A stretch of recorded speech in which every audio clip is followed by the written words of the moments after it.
जब तेजस्वी प्रसाद यादव के सामने नहीं टिक पाए, भारतीय जनता पार्टी के नेतृत्व का विश्वास डिग चुका है। जनता अब उनको समर्थन नहीं देना चाहती है। जो 40 का 40 की बात किया करते थे वो 30 पर आकर टिक गए। जनता तेजस्वी प्रसाद यादव के नेतृत्व को चाहती है, तेजस्वी प्रसाद यादव पर विश्वास करती है।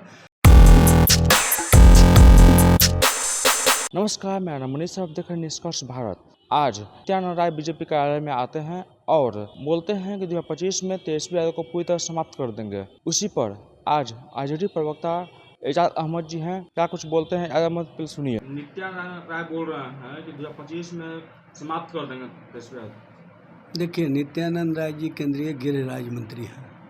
उनको बातों को गंभीरता से रखनी चाहिए। बातों में कहीं ना कहीं ऐसी भाषा नहीं इस्तेमाल करनी चाहिए जो गरिमा गिराने वाली हो। सबसे बड़ी बात यह है कि उनके नेता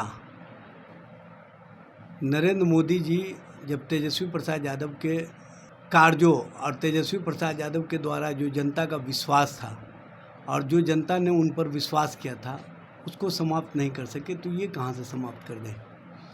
और जिसके कृपा पर ये लोग राजनीति करते हैं वो जब तेजस्वी प्रसाद यादव के सामने नहीं टिक पाए, तेजस्वी प्रसाद यादव के सामने बार बार बिहार आकर के दौरा करना ये स्पष्ट करता है कि भारतीय जनता पार्टी और भारतीय जनता पार्टी के नेतृत्व का विश्वास डिग चुका है। जनता अब उनको समर्थन नहीं देना चाहती है और जनता के द्वारा कहीं ना कहीं जब उनको स्पष्ट जनादेश में संदेश दे दिया गया कि जो 40 का 40 की बात किया करते थे वो 30 पर आकर टिक गए। और जहाँ जहाँ इनकी जीत भी हुई है बहुत कम वोटों से हुई है, मार्जिनल वोट से जीत हुई है। तो ये स्पष्ट संकेत है कि बिहार में जनता तेजस्वी प्रसाद यादव के नेतृत्व को चाहती है, तेजस्वी प्रसाद यादव पर विश्वास करती है और तेजस्वी जी ने जो काम किया 17 महीनों में उन कामों पर मोहर लगाने का काम किया है। और स्पष्ट रूप से एनडीए और एनडीए के लोगों को जो जनादेश मिला है उस जनादेश का सम्मान करना सीखें, इतराने की काम ना करें। इतराने वाले लोगों को जनता हमेशा रसातल में पहुंचाती है, इस बार भी रसातल में पहुंचा देगी। आरक्षण का दायरा समाप्त कर दिया गया, उसको देख रहे हैं। देखिए, हम लोग तो पहले दिन से कह रहे थे कि इसको 9वीं अनुसूची में शामिल किया जाए ताकि इसको कहीं चैलेंज नहीं किया जा सके।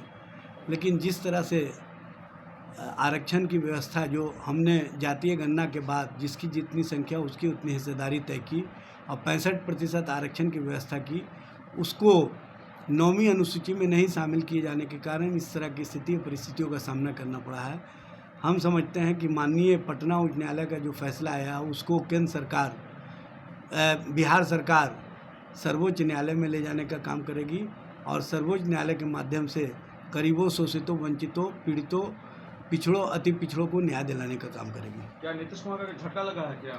ये नीतीश कुमार को झटका नहीं है, ये उन गरीबों को झटका है जिनको हम न्याय देने के प्रति कहीं ना कहीं संकल्पित रहे हैं। उनको हम सामाजिक न्याय के माध्यम से आगे बढ़ाने का जो संकल्प है उस संकल्प को मजबूत करने में जो हम आगे बढ़े थे उसको कमज़ोर करने का एक कोशिश हुई है पिछले दरवाजे से। लेकिन हम पूरी तरह से इस मामले में पूरी उम्मीद है कि मामला जब सर्वोच्च न्यायालय में जाएगा तो हमारे पक्ष में फैसला आएगा। तो आपने सुना, आरजेडी प्रवक्ता एजाज अहमद जी साहब कहते हैं कि नित्यानंद राय केंद्रीय गृह मंत्री हैं और उनको भाषा पर लगाम रखनी चाहिए। उनको इस तरह का भाषा का प्रयोग नहीं करना चाहिए। प्रधानमंत्री नरेंद्र मोदी भी उनको रोकने के लिए पूरा प्रयत्न किए, लेकिन जनता का विश्वास तेजस्वी यादव का काम उनको रोक नहीं पाया। आप देख रहे हैं निष्कर्ष भारत। चैनल को लाइक करें, सब्सक्राइब करें। धन्यवाद।